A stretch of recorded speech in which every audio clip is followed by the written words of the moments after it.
Hi everyone, in front of me I've got MOTOROLA Moto G30 and let me share with you how to change the keyboard language on this device. So let's start with opening the app which will provide you with the keyboard. So for example, messages, notes, browser, whatever. Just have the keyboard on the screen. And now all we have to do is to enter the settings. They should be in this upper panel, so let's tap. Now let's tap on languages. And here we've got the list of all currently applied languages. We've got only English.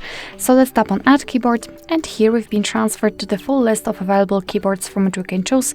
So you can either scroll or simply enter the name of the language you'd like to apply, find it.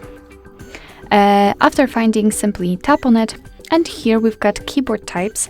So of course the amount of the keyboard types depends on the specific language. Sometimes you will have only one, and sometimes even up to 7 or 10 different keyboard layouts.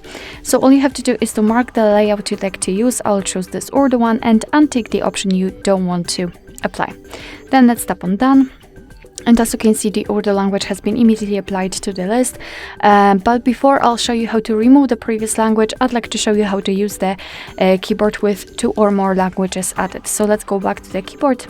And now we've got 2 differences. First of all, the spacebar.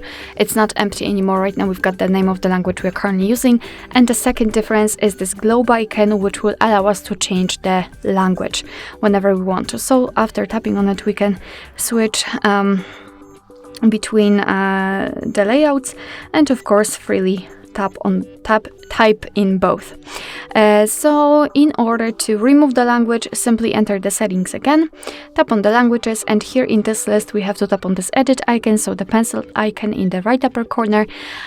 And now we have to mark the language we want to remove and tap on the trash bin icon. And as you can see, we've got only one language applied.